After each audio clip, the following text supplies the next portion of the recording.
What's going on, Jeromes? So last night, the Minnesota Fighting Vikings drafted Donovan Jackson, the supersized guard from the Ohio State University, 24. Now, there's some consternation and some controversy, but Jackson, absolute physical freak, mainly a left guard, moonlighted at left tackle a little bit last year for the Buckeyes, which we'll talk about. But he is the last Infinity Stone, and the Vikings have built on paper, on purpose, one of the greatest offensive lines in the league right now. Right, they're top 5, and they're not 5.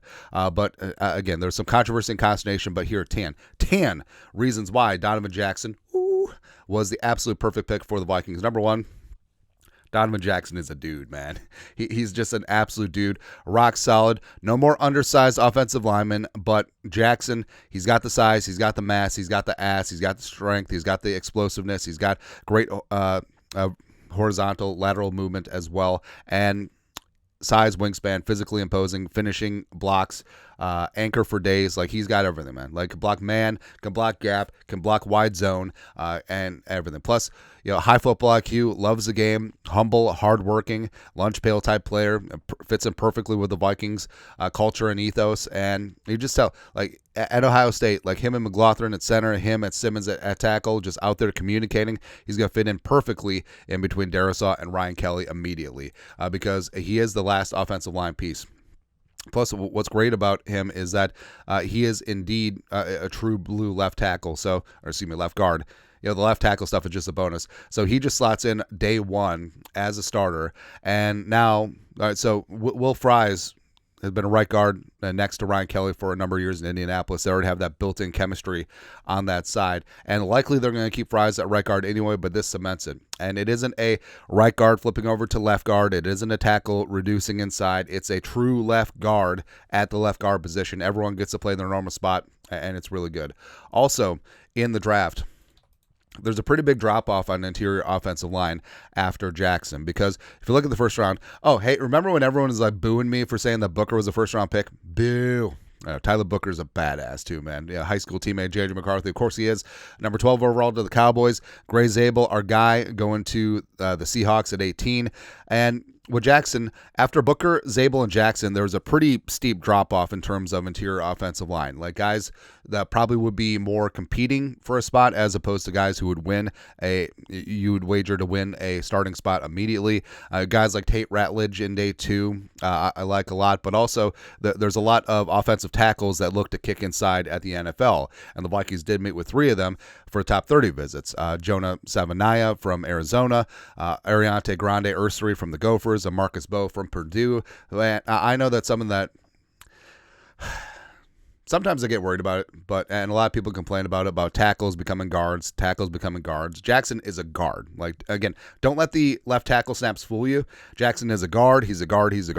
He absolutely is. Number 4, the Texans wanted him bad. They want you all tattooed. They want you bad. So the Texans, their offensive line is definitely in flux as well. And the Texans, when they're originally at 25, if the Vikings had done the deal with the Giants, which we'll talk about, I think that Donovan Jackson goes 25 easily. And Lance Erline, NFL.com, also a Texans insider, said that they were all in on Donovan Jackson, where Jackson positional flexibility, which would be huge for the Texans, not so much for the Vikings. Also, he's literally from Houston. So that matches up. Also, he literally was college teammates with C.J. Stroud for a couple seasons, so that would match up as well. So the Texans, this whole pie in the sky thing is like, well, the Vikings could have traded down, and then they could have gotten Jackson now. Wasn't going to happen. Very, very unlikely to happen. Also, we need to give credit, because Kwesi and Kevin O'Connell, this wasn't lip service in the offseason. It was Kevin O'Connell after the Rams game, we need to improve the interior offensive line. And Kwesi, he did the damn thing. So Brandel's still around, but he's either going to be a backup or a pay cut or cut situation. But it went from Brandel, Bradbury, Ed Ingram to Donovan Jackson, Ryan Kelly, Will Fries, and Jordan Mason, basically from the Ed Ingram trade. It's really fantastic what the Vikings did onto your offensive line this offseason. Next, number 5. So the Giants' offer wasn't poo. Right, so theoretically, say that the Giants offered the same deal to the Vikings at 24 that they ultimately gave to the Texans 25. So it was 34, second pick of the second round, as well as 99. So on the ass end of the third round in the comp picks, and then you have a 2026 third round pick, which with the Giants is probably going to be a high pick. It's not enough. It's not enough. I think weighing Donovan Jackson versus dropping down 10 spots, not getting Donovan Jackson, and then just getting some pissant third-round picks, nah. That dog ain't going to hunt. No. So I'm glad that Kwesi, theoretically, if that offer's on the table, that Kwesi said no.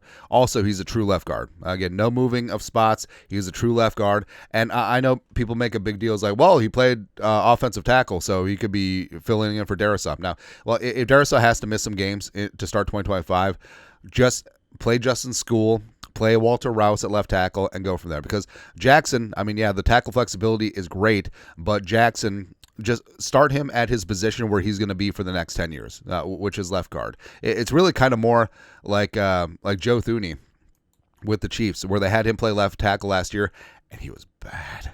He was bad. Also, speaking of Jackson's like selflessness and team first attitude, so Jackson really put his draft stock on the line, kicking out to left tackle, because it's not like The Ohio State is lacking of tackle prospects on that roster, right? So they could put someone else out there after Simmons went down with that patella injury. But Jackson's like, nah, I got it. We'll do this. And then they went out and won a championship. Yeah, he gave up 2 sacks initially to Abdul Carter, the only sacks he gave up last year, but he could have been really bad. Like, he could have given up 2 sacks a game, just showing that he's not that guy on the edge. And even though he's a guard, like, that could have impacted his draft prospects. Like, if he was terrible the rest of the way for Ohio State at left tackle, that could have cost him around maybe 2 in the draft. So that's how team first Jackson is. He's like, I'm going to take my future, my livelihood, my draft stock. I'll put it on the line because I love my team. I love y'all. It's just really good, man. But he went out there and whooped somebody's ass, which is great. And 7, like I said, positional flexibility is a bonus. I would say it's more of an emergency, in case of emergency break glass than anything else. Number 8, a 3-year starter at a blue program, because it's not like Ohio State isn't recruiting 4- and 5-star recruits every single year over you, but he held his own, and he held down that left guard, left tackle spot for 3 years. Also, number 9, top 30 visits. So, Kevin O'Connell, like, the personal investment and getting to know players is so huge, and it's paramount for Kevin O'Connell. That's why, J.J. McCarthy was a top 30 visit and a private workout. Addison was a top 30 visit as well. Diamond Dallas Turner, I believe, too. Plus, I mean, Jackson being in the building, and Kevin O'Connell talked about it at the presser last night. We're getting to sit in a room, watch film, really get to know Donovan Jackson, and you saw how selfless, how humble, how hardworking he is. Like, that shows how perfect he is with the Vikings culture. And I'm sure that weighed into the draft evaluation and the decision not to potentially trade down if a Giants offer was on the table, where it's just like, hey, we have this dude who's at or near the top of our draft board at a position of need, so it's nice when BPA and needs sync up. Oh, well, there's other needs, or whatever. But also, we know that he fits in with us culturally and ethos-wise, and he's a good dude. He's going to whip somebody's ass. Just not let him go. We'll stick and pick. And lastly, number 10, you got to protect JJ at all costs. And that is what led to the upheaval in interior offensive line, because it wasn't cutting the mustard. They finally figured it out. I'm glad that it wasn't just lip service to the fans, and then the Vikings brought back Bradbury. Now, Kelly, Fries, and then Jackson.